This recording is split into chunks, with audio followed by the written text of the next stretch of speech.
I left when my sister said I was dead weight. She learned real quick who was actually carrying the house. So there's me and Rachel. That's it. Our parents died in a car accident 4 years ago when I was 19 and she was 24. Rachel had just gotten promoted at her accounting firm, so she took over the mortgage and told me to handle the house while I figured out what to do with my life. Seemed fair at the time, except somewhere along the way, handle the house turned into me doing literally everything. I'm talking about grocery shopping at 6 a.m. to get the fresh produce she likes, meal prepping her lunches every Sunday, scrubbing the bathroom tiles with a toothbrush because she read somewhere that's how you really get grout clean, managing her dry cleaning schedule, her prescription refills, even booking her hair appointments. But the worst part was how she'd remind me constantly that I was nothing without her. "You're lucky I keep a roof over your head," she'd say while I'm folding her laundry. "What would you even do without me paying for everything?" One Thursday, I'm organizing her closet by color like she wants, and she walks in talking on the phone to her friend Jenna. "Yeah, he's basically dead weight," she says, not even lowering her voice. "Just lives here rent-free while I work my ass off." That's when I decided I was done. I didn't argue or make a scene. I just said, "You're right, I should probably get my own place." She actually laughed. "With what money? You don't even have a job." I told her I'd been doing freelance bookkeeping online for 2 years and had saved up enough for a security deposit and 6 months rent. The look on her face was priceless, but she recovered quick.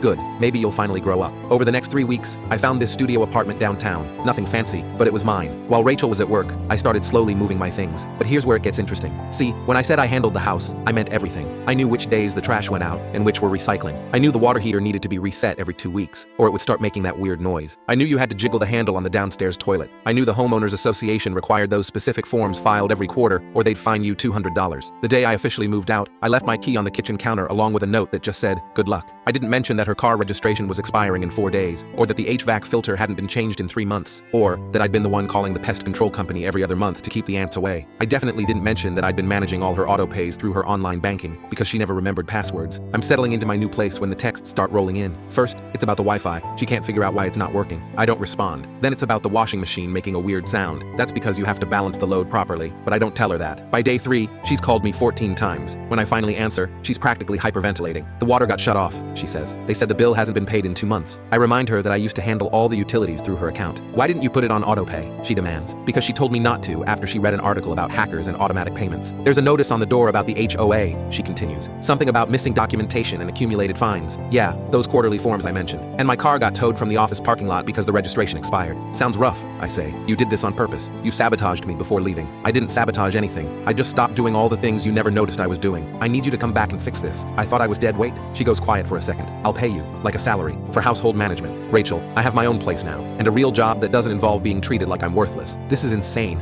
How am I supposed to manage all this?" "The same way every other adult does. Figure it out." She starts ranting about how families should support each other, how our parents would be disappointed. I hang up. She calls back 6 times, but I don't answer. Last I heard from Jenna, Rachel hired a cleaning service, a meal prep company, and a personal assistant. Probably cost her 3 times what it would have cost to just treat me with basic respect.